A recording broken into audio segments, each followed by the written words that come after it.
PT Bank Pembangunan Daerah Jawa Timur Tbk atau BJTM menegaskan komitmen untuk terus membagikan dividen tunai kepada pemegang saham. Di mana IHSG mencapai level 7.828,66.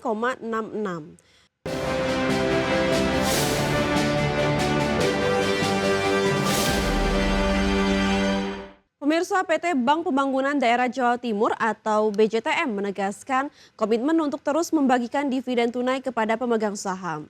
Manajemen menyebut langkah ini merupakan bentuk konsistensi perusahaan dalam memberikan nilai tambah meskipun kinerja laba mengalami tekanan. PT Bank Pembangunan Daerah Jawa Timur Tbk atau BJTM menegaskan komitmen untuk terus membagikan dividen tunai kepada pemegang saham. Direktur Bisnis Menengah Korporasi dan Jaringan Bank Jatim, Arif Suhirman menjelaskan bahwa penetapan dividen merupakan kewenangan penuh pemegang saham, terutama pemerintah Provinsi Jawa Timur sebagai pengendali. Namun secara tren Bank Jatim senantiasa menyalurkan dividen setiap tahunnya sebagai bentuk apresiasi kepada investor. Ia juga menegaskan dividen payout ratio atau DPR dipatok di kisaran 50% dari laba bersih sebagai panduan bagi pemegang saham minoritas. Dalam RPST Mei 2025, Bank Jatim menetapkan dividen tunai sebesar Rp821,5 miliar atau Rp54,17 per saham. Jumlah ini mencerminkan payout ratio 64,12% dari laba bersih tahun 2024 yang sebesar Rp1,8 triliun. Rasio tersebut naik dibandingkan tahun buku sebelumnya meskipun laba bersih mengalami penurunan secara tahunan. Adapun konsistensi pembagian dividen menjadikan Bank Jatim dikenal sebagai salah satu emiten yang royal di pasar modal.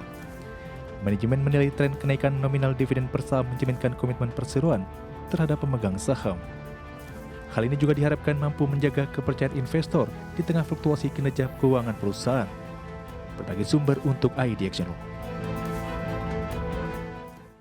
Dari informasi emiten kita beralih ke update IHSG sesi pertama pemirsa, di mana IHSG pada sesi pertama hari ini ditutup menguat 1,04%, di mana IHSG mencapai level 7.828,66.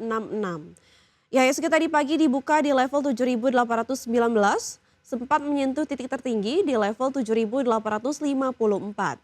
Adapun 375 saham mengalami penguatan, 237 saham mengalami penurunan dan 191 saham stagnan atau tidak bergerak. Saham-saham yang mengalami penguatan tertinggi atau top gainers antara lain ada BBRI mengalami penguatan di 1,47%, BRPT mengalami penguatan di 2,22%, Antam mengalami penguatan di 2,36%, dan PTRO mengalami penguatan di 4,03%. Sementara untuk top losers pemirsa atau saham-saham yang mengalami penurunan terdalam antara lain SMIL mengalami penurunan 4,62%, Koin mengalami penurunan 5,31%, WIRG mengalami penurunan 1,66% dan OASA mengalami penurunan 6,43%.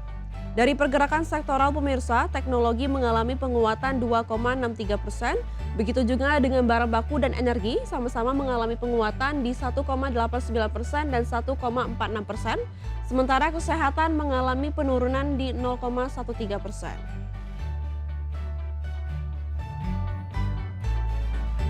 PT Bukit Asam Tbk tengah mempercepat proyek angkutan batu bara Tanjung Enim Kremasan. Perseroan menyiapkan belanja modal hingga Rp5 triliun dengan target operasi komersial pada kuartal 2 2026. Hingga Juni 2025, produksi dan angkutan batu bara PTBA terus mengalami kenaikan signifikan. PT Bukit Asam Tbk menyiapkan belanja modal hingga Rp5 triliun untuk proyek angkutan batu bara Tanjung Enim Kramasan. Hingga saat ini pengeluaran sudah mencapai Rp1,5 triliun dan masih ada sekitar Rp3 triliun yang akan dialokasikan sampai pertengahan tahun 2026. Proses pembangunan jalur angkutan batu bara ini telah mencapai 50%. Targetnya proyek ini akan mulai beroperasi komersial pada kuartal 2 tahun 2026.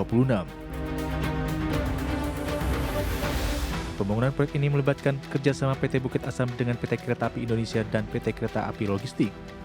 Jalur tersebut akan mendukung distribusi batu bara langsung menuju Stokpil.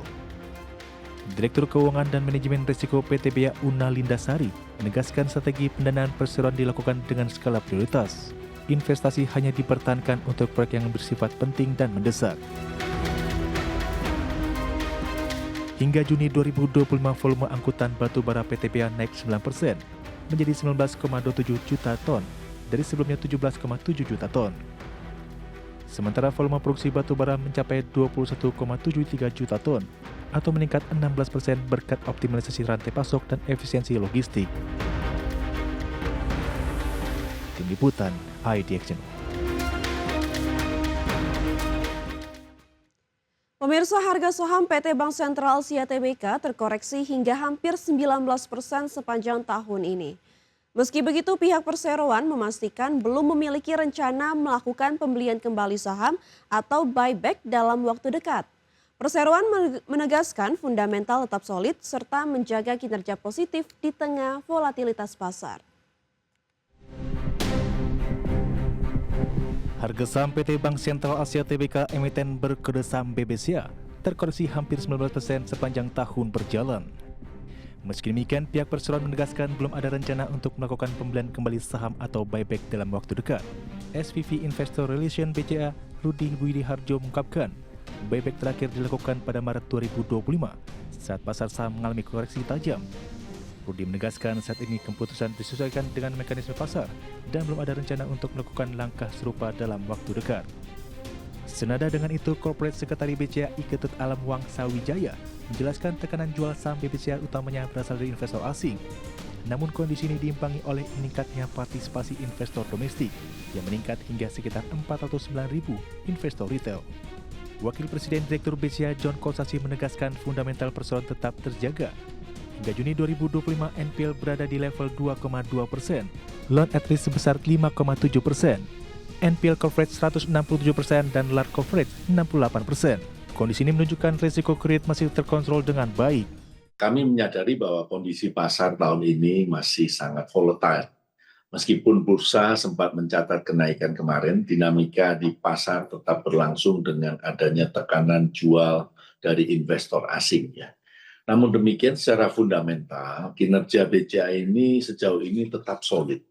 Neraca keuangan tetap terjaga dengan baik, likuiditas dan aspek permodalan berada pada tingkat yang sangat-sangat memadai. Kualitas aset juga seperti yang tadi kita sampaikan tetap terkendali, terjaga dengan baik, sehat, dan juga profitabilitas ini terus tercatat pertumbuhannya positif. Kinerja keuangan juga terus tumbuh positif. Pada paruh pertama 2025, BCA membukukan kredit Rp999 triliun atau naik 12,9% year on year. Dana pihak ketiga tercatat di Rp1.190 triliun, tumbuh 5,7% year on year. Laba BBCA pun meningkat 8% year on year, menjadi Rp29 triliun didukung pertumbuhan pendapatan bunga dan non-bunga. Selain itu, BCA terus memperkuat digitalisasi melalui aplikasi My BCA yang kini terintegrasi dengan BCA Sekuritas dan Welma. Sementara itu, perseroan juga berkomitmen menjaga rasio dividen payout di level 68% dengan catatan dividen interim yang terus mengalami peningkatan secara historis. Tim Liputan IDX Channel.